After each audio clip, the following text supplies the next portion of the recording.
Welcome to Econ institute guys. और आज है डे 52 का पहला सवाल जो कि आईआईटी गेट 2024 से रिलेटेड है। तो चलिए गाइस हम लोग डे 52 का पहला सवाल करते हैं। और गाइस आज हम लोग क्वेश्चन नंबर 54 से क्वेश्चन नंबर 58 तक करने वाले हैं। तो गाइस क्वेश्चन नंबर 54 आपको गिवन है कि decrease in the income tax rate has dash effect on the labour supply if the dash effect dominate. ठीक है, तो गाइस यहाँ पे आपको गिवन है कि decrease in the income tax rate. तो गाइस आप खुद सोचो, जब इनकम टैक्स रेट अगर income tax rate guys decrease होगा तो इसका इफेक्ट क्या होगा? इसका इफेक्ट होगा कि आपका इनकम इंक्रीज हो गया ना। लेट्स से कि आप पहले 10% जो है टैक्स रेट दे रहे थे, बट अब क्या हुआ कि टैक्स रेट डिक्रीज हो गया। लेट्स से कि 6% टैक्स रेट हो गया, तो आपका इनकम बढ़ गया ना। तो जैसे ही आपका इनकम इंक्रीज हुआ तो आप सोचेंगे कि हम कम काम करके भी same level of life style को हम मेंटेन कर सकते हैं। क्यों? क्योंकि अब तो मेरा इनकम इंक्रीज हो गया due to low tax rate. ठीक है, तो यहाँ पे क्या होगा गाइस कि a decrease in the income tax rate has a negative effect on the labour supply if income effect dominate. ठीक है, तो जब इनकम इफेक्ट गाइस डोमिनेट हो जाता है तब टैक्स रेट डिक्रीज होने के कारण लेबर सप्लाई पे गाइस नेगेटिव इफेक्ट देखने को मिल रहा है। सिंपल सा, टैक्स रेट कम हुआ, इनकम इंक्रीज हुआ, तो कंज्यूमर सोचेगा कि हम कम काम करेंगे। ठीक है, पहला। और गाइस अगर मैं दूसरा, अगर सब्स्टिट्यूशन इफेक्ट के पॉइंट ऑफ व्यू से देखूं तो मैं यहाँ पे गाइस इसको पहले इरेज करता हूँ। ठीक है, ओके। तो गाइस जब टैक्स कम हुआ, ठीक है, तो जब टैक्स कम हुआ इसका मतलब है कि जो price of the leisure become more expensive relative to the working hours. ठीक है, so as a result people might choose to work more and substitute work for leisure. ठीक है, तो अगर मैं सब्स्टिट्यूशन इफेक्ट के पॉइंट ऑफ व्यू से guys देखूं तो जब लोअर टैक्स हुआ, लोअर टैक्स का मतलब कि price of leisure, price of leisure more expensive, ये इंक्रीज हो गया। Price of leisure has been expensive. और गाइस हम लोग जानते हैं कि substitution effect is always negative. जैसे अगर ये प्राइस इंक्रीज हुआ तो डिमांड फॉर लेजर क्या हो जाएगा? घट जाएगा। हाँ, डिमांड फॉर लेबर घट जाएगा तो इसका मतलब है कि वर्क मोर होगा। ठीक है, तो इसका जो इफेक्ट है decrease in the income tax, ये वर्क पे क्या पॉजिटिव दिख रहा है? Positive effect on the labour supply if substitution effect dominate. If substitution effect dominate. तो गाइस इसका बी भी ऑप्शन सही है। तो इसका जो करेक्ट ऑप्शन है गाइस ए और बी दोनों है। ठीक है, पहला आपका इनकम इफेक्ट के पॉइंट ऑफ व्यू से ऑप्शन नंबर ए सही है, और दूसरा सब्स्टिट्यूशन इफेक्ट के पॉइंट ऑफ व्यू से ऑप्शन बी भी सही है। सिंपल रीजन, सब्स्टिट्यूशन इफेक्ट से गाइस क्यों होगा? क्योंकि जैसे ही टैक्स कम होगा तो प्राइस ऑफ लेजर क्या होगा गाइस? इंक्रीज हो जाएगा। और हम जानते हैं कि substitution effect is always negative for all the cases. तो जैसे ये इंक्रीज हुआ तो demand for the leisure guys घट गया, और डिमांड फॉर लेजर घटना इसका मतलब क्या है कि आप वर्क जो है मोर कर रहे हैं, ज्यादा वर्क कर रहे हैं। तो इसका मतलब है कि लेबर सप्लाई पे गाइस आपका एक पॉजिटिव इफेक्ट है। ठीक है, कब? जब आपका सब्स्टिट्यूशन इफेक्ट डोमिनेट कर जाता है इनकम इफेक्ट से। ठीक है, तो इसका जो गाइस जो करेक्ट ऑप्शन है ऑप्शन ए और बी इज करेक्ट। ठीक है, डन। तो गाइस यहाँ पे मैं आपको एक्सप्लेनेशन भी दिया हूँ कि इनकम इफेक्ट क्यों है, क्योंकि when tax decreases individual have a higher after tax income, so the might decide to work less because they can maintain the same life style with fewer hour of work. ठीक है, so this could reduce the labour supply. That's why option number A is correct. Similarly, for the option number B, lower tax rate means the price of laser become more expensive relative to the working. So as a result, people might choose to work more and substitute work for leisure. That's why the labor supply increasing in the case of substitution effect. Okay, so the correct answer is guys A and B. Okay, correct answer is A and B. Okay, okay guys, move to question number 55. और 55 guys आपको given है कि which of the following statement is या फिर are false. Guys false. ठीक है, तो जब भी इस टाइप के क्वेश्चंस रहे ना तो इसको अच्छे से पढ़ना है कि ये फॉल्स है या फिर ट्रू है। ठीक है, ओके। तो गाइस अगर मैं ऑप्शन नंबर ए की बात करूं, यहाँ पे आपको गिवन है कि the arbitrage pricing theory says that the price which produce which producer in a different country set for a particular product will be the same if the price are expressed in the same currency using the current exchange rate. Guys, आपको arbitrage price theory पता होना चाहिए कि arbitrage price theory क्या बताता है. ठीक है, तो सिंपल गाइस टर्म्स में कि लेट्स से कि दो एसेट है टू डिफरेंट कंट्री में. Let's say this is country A and this is country B. ठीक है, और यहाँ पे कोई एक एसेट है और इस एसेट पे जो रिटर्न मिल रहा है लेट्स से 7% मिल रहा है. ठीक है, लेट्स से ये कंट्री यूएसए है और ये इंडिया है, और वही सेम एसेट पे गाइस यहाँ पे जो है 5% लेट्स से आपको रिटर्न मिल रहा है. तो इसका गाइस अगर मैं डिफरेंस निकालूंगा कि 2% का डिफरेंस है. ठीक है, तो आर्बिट्राज प्राइस थ्योरी गाइस यही बताता है कि जो भी मेरी फाइनेंशियल एसेट है टू डिफरेंट कंट्री में, उसका जो रिटर्न है, उसका जो प्राइस है वो डिफरेंट होना चाहिए, सेम नहीं होना चाहिए. बट यहाँ पे गाइस आपको सेम गिवन है. ठीक है, तो इसका मतलब है कि ऑप्शन नंबर ए जो है गाइस बिल्कुल गलत है. ठीक है, सेम नहीं होना चाहिए, डिफरेंट होना चाहिए गाइस. जैसे ये 7% है तो ये 7 से ज्यादा या फिर कम होना चाहिए इस बी कंट्री पे, सिमिलरली सी पे. ठीक है, तभी गाइस आपका आर्बिट्राज प्राइस थ्योरी वहां पे वैलिड होता है. ठीक है, सो ऑप्शन नंबर ए गाइस आपका बिल्कुल सही है, क्योंकि आपको यहाँ पे गलत चीजें खोजना है. तो ऑप्शन नंबर ए बिल्कुल सही है. क्यों? क्योंकि ये सेम यहाँ पे नहीं होना चाहिए, यहाँ पे डिफरेंट होना चाहिए, तब फिर ये ऑप्शन गाइस सही हो जाता. ठीक है, ओके. अब हम लोग मूव करते हैं गाइस ऑप्शन नंबर बी पे. The interest rate parity theory says that the interest rate on similar asset in two countries will always be the same. नहीं guys, let's see वही वाला एग्जांपल कि टू कंट्री है, country A and country B. तो यहाँ पे 7% return है कोई भी एसेट पे और यहाँ पे लेट्स से 5% एसेट है. तो अगर मैं इसका डिफरेंस निकालूंगा गाइस तो ये 2% डिफरेंस है. 2% यहाँ पे क्या डिफरेंस है. ठीक है, तो गाइस जो कंज्यूमर है, जो बायर्स है, ठीक है, तो वो क्या करेंगे कि जहां पे भी उसको हायर रिटर्न मिल रहा है गाइस वो वहीं पे जाएगा. ठीक है, और गाइस ये ज्यादा से ज्यादा जब हायर वाले मार्केट पे जाएगा तो उसका डिमांड क्या हो जाएगा, ऑटोमेटिकली एक टाइम में फॉल हो जाएगा. तो एक टाइम ऐसा आएगा फ्यूचर में जो कि दोनों इक्वल हो जाएगा. ठीक है, दोनों इक्वल हो जाएगा. तो यहाँ पे जो आपको गिवन है कि interest rate parity theory says that कि interest rate on similar asset पे गाइस अलग अलग प्राइस होना चाहिए, बट यहाँ पे भी आपको सेम है. जब सेम होगा गाइस तब तो फिर ये वैलिड ही नहीं होगा इंटरेस्ट रेट पैरिटी थ्योरी. ठीक है, तो interest rate parity theory guys वो एक्सपेक्टेड रिटर्न्स पे होते हैं. ठीक है, कि फ्यूचर में जो है ये दोनों इक्वल होगा, but at the same time पे गाइस वो इक्वल नहीं होना चाहिए. जैसे यहाँ पे 5 है तो यहाँ पे 5, तो गाइस ये फिर वैलिड नहीं होगा ना. ठीक है, तो यहाँ पे भी गाइस ये सेम होने के कारण ये भी ऑप्शन आपका बिल्कुल गलत है और आपको गलत ही खोजना है. तो ए और B guys option number A and B is correct.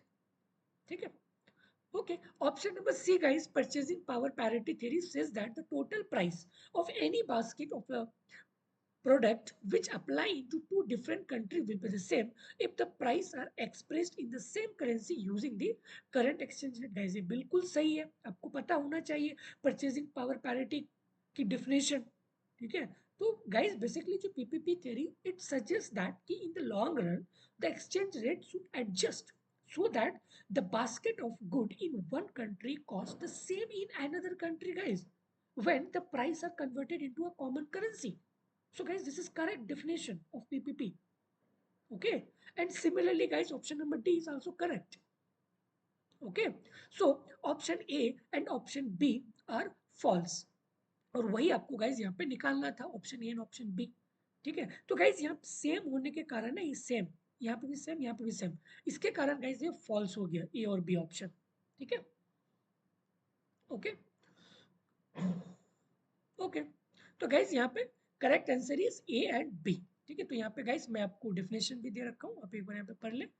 Okay, interest rate parity theory and APT, arbitrage pricing theory. Okay okay okay guys, move to question number 56. और क्वेश्चन नंबर 56 गाइस आपको given है, consider the Solow growth model in which output Y is determined by the production function Yt is equal to 0.2 Kt plus 0.8 Lt, where K and L denote the capital and labor used in the production process and T depict the time.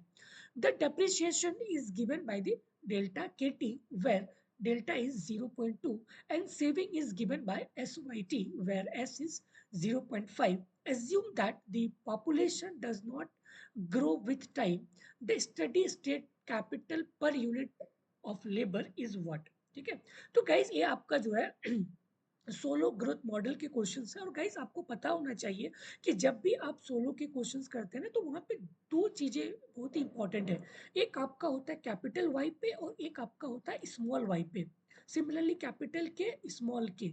तो ये guys आपको पता होना चाहिए कि capital के किस चीज को इंडिकेट करता है और स्मॉल वाई किस चीज को इंडिकेट करता है। जो कैपिटल वाई है गाइस, ये एग्रीगेट आउटपुट हो गया और ये आपका एग्रीगेट कैपिटल हो गया। बट वही अगर मैं स्मॉल वाई की बात करूं, तो ये आपका हो गया आउटपुट पर लेबर, आउटपुट पर वर्कर। ठीक है, सिमिलरली ये आपका कैपिटल पर वर्कर। ठीक है, तो ये पर वर्कर के टर्म्स में होता है स्मॉल वाला चीजें, और जो कैपिटल वाला ही एग्रीगेट लेवल को इंडिकेट करता है। ठीक है, तो गाइस जब भी सोलो के क्वेश्चंस आप सॉल्व करोगे तो प्लीज ये चीज आप अपने माइंड पे रखो। ठीक है, ओके। और गाइस यहाँ पे आपको हर चीज गिवन है। ठीक है, आपको इक्वेशन पता है ना ये वाला, that is yt is equal to 0.2 capital के टी प्लस 0.8 एल टी। ठीक है, ये आपको गिवन है। ओके, ये आपको गाइस क्या है, प्रोडक्शन फंक्शन। ठीक है, ये आपको पता है। डेप्रिसिएशन रेट आपको पता है, डेल्टा का वैल्यू कितना है गाइस, 0.2। और सेविंग रेट भी आपको पता है, एस इज इक्वल टू 0.5। ठीक है, और यहाँ पे गाइस जो पॉपुलेशन ग्रोथ रेट है ना, वो कांस्टेंट है, मतलब population does not grow with time. ठीक है, ये टाइम के साथ गाइस पॉपुलेशन ग्रो नहीं कर रहा है, ये आपको गिवन है, एज्यूम करना है। ठीक है, so the labour supply is constant. Labour supply is constant. अब आपको यहाँ पे निकालना है कि steady state capital per unit of labour is what. Steady state capital per unit of labour is what. ठीक है, तो चलिए गाइस हम लोग इसको सॉल्व करते हैं इस क्वेश्चन को। Okay okay. तो गाइस प्रोडक्शन फंक्शन आपको गिवन था। मैं एक बार गाइस यहाँ पे फिर से लिखता हूँ। ठीक है, तो प्रोडक्शन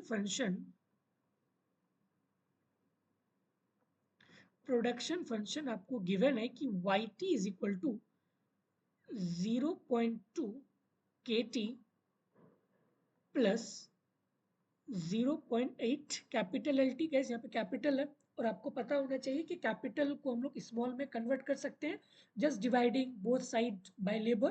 ठीक है, तो गैस अगर मैं यहाँ पे दोनों साइड एल टी से अगर मैं इसको डिवाइड कर दूंगा, तो ये क्या बन जाएगा guys, capital Y T by capital L T. ये आपका क्या गाइस होता है according to Solow, that is small Y. That is small Y. तो small Y T is equal to guys, ये क्या आपका आएगा, 0.2 K T by L T, और ये प्लस क्या हो जाएगा, 0.8 होगा। Okay, simple guys. तो ये क्या होगा गाइस, वाई टी, और guys K T by L T क्या होता है, small K T. So Y T is equal to 0.2 K T, small K T plus 0.8। ठीक है, ओके ओके। और गाइस आपको यहाँ पे एस का वैल्यू गिवन है ना, एस इज इक्वल टू क्या है, 0.5। ठीक है, 0.5। तो गाइस अगर मैं इसका एस वाई का, गाइस अगर मैं इसका वैल्यू निकालूंगा एस वाई टी का, तो क्या आएगा, एस एस का वैल्यू क्या है, हाँ, एस का वैल्यू आपको 0.5 है ना, 0.5 है। तो यहाँ पे क्या होगा guys, 0.5 into Y T, small Y T. तो स्मॉल वाई टी यहाँ पे गाइस लिख लेंगे, कितना हो जाएगा, 0.2 के टी, के टी प्लस 0.8। ठीक है, 0.8। तो इसको गाइस सॉल्व करेंगे, S Y T is equal to, तो गाइस ये क्या आएगा, जस्ट इसको हम लोग सॉल्व करेंगे, तो ये आपका आएगा 0.1 K T, small K T, small K T, और गाइस ये आपका आएगा 0.4, हाँ 0.4 आएगा। ठीक है। तो एस वाई टी का गाइस वैल्यू आपको आया 0.1 KT प्लस 0.4 आया, ठीक है। ओके। हम्म। और गाइस आपको डेप्रिसिएशन रेट भी पता है ना? हाँ, डेप्रिसिएशन रेट आपको पता है 0.2। हाँ, डेप्रिसिएशन रेट आपको पता है गाइस कितना? 0.2। तो अगर मैं डेल के का अगर गाइस अगर मैं वैल्यू निकालूंगा डेल के, तो डेल के का वैल्यू क्या आएगा? इसका वैल्यू क्या है? 0.2। 0.2 और के as it is small K T, ठीक है। स्मॉल के बोलो या फिर के टी बोलो, ठीक है। ओके। ओके। तो गाइस अब स्टेडी स्टेट कंडीशन आपको पता होना चाहिए ना। स्टेडी स्टेट कंडीशन क्या होता है? K star is equal to S Y minus N plus delta K. हाँ, यही होता है ना capital accumulation guys, in terms of per capita वाला फॉर्मूला, ठीक है। This is your steady state condition, this is your steady state condition. और guys steady state condition पे के स्टार का वैल्यू क्या होता है? Zero. Zero is equal to S Y. और गाइस एस वाई का वैल्यू आपको पता है ना, ये वाला 0.1 के टी प्लस 0.4। तो यहाँ पे गाइस मैं डायरेक्ट लिख सकता हूँ ना, that is 0.1 K T plus 0.4 minus N. Guys N indicate the population growth rate, but यहाँ पे population growth rate guys constant है, मतलब zero. So zero plus zero plus, और गाइस ये क्या बचा? डेल्टा के ना। हाँ, तो और डेल्टा के का वैल्यू हम गाइस डायरेक्ट यहाँ पे निकाल चुके हैं, और डेल्टा का वैल्यू आपको ऐसे भी पता भी है, दैट इज 0.2। 0.2 और यहाँ पे क्या बन जाएगा? के टी। डन। और गाइस ये वाला जब इधर जाएगा तो ये आपका पॉजिटिव में बन जाएगा ना, ठीक है। तो ये क्या आएगा गाइस? यहाँ पे आपको 0.1 K T plus 0.4 is equal to, ये वाला टर्म उधर जाएगा तो ये पॉजिटिव बन जाएगा, ये आपका बन जाएगा 0.2 K T. Done. 0.2 K T. तो गैस के टी को एक साइड लेके आएंगे, ठीक है। तो हम्म, उसको उधर लेके जाएंगे तो क्या होगा? 0.4 equal to 0.2 K T minus 0.1 K T. तो गाइज 0.4 इक्वल टू, यहाँ पे आपका guys 0.1 K T, 0.1 K T. तो 0.1 0.1 के टी का गाइज कितना वैल्यू आया आपका? 0.4। तो के टी का वैल्यू क्या आएगा गाइज? 0.4 divided by 0.1। ये पॉइंट पॉइंट कैंसिल हो गया, बचा कितना? 4। तो गाइज केटी का मतलब ये स्मॉल केटी है ना, तो केटी का मतलब कि कैपिटल पर वर्कर। और गाइज वही तो आपको निकालना था, कैपिटल पर वर्कर या पर लेबर, वही चीज तो आपको निकालना था ना, capital per unit of labour, ठीक है। तो इसका गाइज करेक्ट आंसर कितना आएगा? 4 आएगा। डन। करेक्ट आंसर इज 4, ठीक है guys. Simple, just convert into that formula and you will get the value, ठीक है। तो यहाँ पे गाइज आपका आंसर 4 आया। Okay. Okay guys, move to question number 57। और क्वेश्चन नंबर 57 गाइस आपको गिवन है कि suppose X Y Z corp is totally financed by equity. Okay. Okay. It is earning 2.50 per share. Its capitalization rate is 20%. There are 10,000 shares outstanding and the replacement cost of the firm real asset is this much. ठीक है, 1,25,000. And XYZ crops value of Tobin Q is what? Okay. Okay. तो guys आपको टॉपिन Q का value पता होना चाहिए कि इसका मीनिंग आखिर में होता क्या है। तो जो टॉपिन क्यू गाइज बेसिकली ये डिफाइन करते हैं कि it is a ratio of a market value of a firm asset to the replacement cost of its asset, ठीक है। तो जो क्यू का गाइज जो डेफिनेशन होता है ना, ये होता है टॉपिन क्यू इज इक्वल टू क्या होता है? Market value, market value market value of the firm asset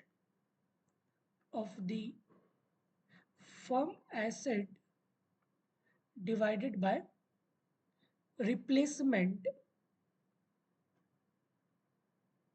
replacement cost replacement cost of the firm asset, ठीक है, of the firm asset, ठीक है। तो टॉबिन क्यू का मतलब mark it is the ratio of a market value of the firm asset to the replacement cost of the firm asset, okay okay.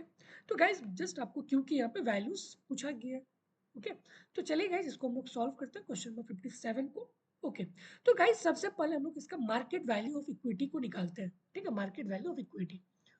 तो guys जब अगर हम लोग इसके मार्केट वैल्यू निकालेंगे, market value of equity, market value of equity का guys जो formula होता है ये क्या होता है, market value of equity equal to earning per share, कितना आप कमा रहे हैं, earning, earning per share divided by capitalisation rate. ठीक है, और गाइस आपको गिवन है दोनों चीजें। ठीक है, capitalisation rate into 100 into number of share, into number of share. Okay, into number of share. तो गाइस आपको पता है ना कि अर्निंग पर शेयर आप कितना अर्न कर रहे हैं पर शेयर पे, 2.50। ठीक है, तो यहाँ पे गाइस मैं लिख दूंगा 2.50 डिवाइडेड बाय, और कैपिटलाइजेशन रेट भी आपको गिवन है 20%। 20% का मतलब 0.2। ठीक है, that is 0.20 into number of share. Guys number of share भी आपको पता है, दैट इज 10,000। ठीक है, दैट इज 10,000। डन। तो गाइस इसको हम लोग सॉल्व करेंगे तो इसका जो वैल्यू आपको आएगा, इसका वैल्यू आपको आएगा 1,25,000। ठीक है, इसको सॉल्व करेंगे तो आपका वैल्यू आएगा 1,25,000। ठीक है, ओके। तो गाइस आपको मार्केट वैल्यू ऑफ इक्विटी आपको पता चल गया, आपको ये न्यूमरेटर वैल्यू आपको पता चल गया। और guys replacement cost of the firm ये भी आपको गिवन है कि जो फर्म का रिप्लेसमेंट कॉस्ट है ये भी 1,25,000 है। तो गाइस ये भी आपको पता है, ये भी आपको पता है। Just put into the value of Q and you will get the value of top in Q. ठीक है, तो गाइस क्यू का वैल्यू क्या होगा, simple, Q is equal to, Q is equal to क्या था आपका, market value of the firm, और market value of the firm guys आपका कितना आया, दैट इज 1,25,000, 1,25,000 और डिवाइडेड बाय रिप्लेसमेंट, और ये भी आपको गिवन है कि जो रिप्लेसमेंट कॉस्ट है फर्म का ये भी आपका 1,25,000 है। तो गाइस कितना हुआ, 1 आ गया ना, दोनों कट के 1 आ गया। तो क्यू का वैल्यू आपका 1 आ गया।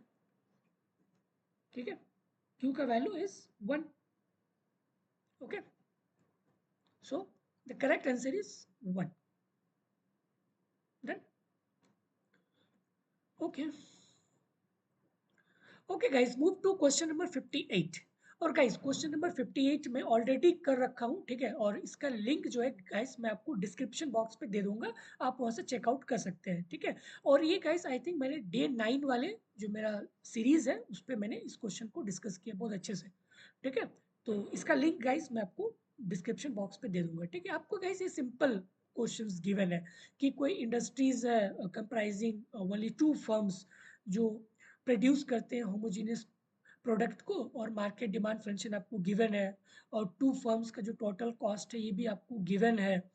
ठीक है, और आपको कहीं सिंपल स्टैकरबर्ग जो आपको प्रॉफिट निकालना है लीडर फर्म की। ठीक है, तो गाइस ये क्वेश्चन मैं ऑलरेडी पूरे डिटेल में मैं कर रखा हूँ। ठीक है, तो मैं इसका लिंक आपको डिस्क्रिप्शन बॉक्स पे दे दूंगा, आप वहां से चेकआउट कर सकते हैं। Okay okay guys, thank you.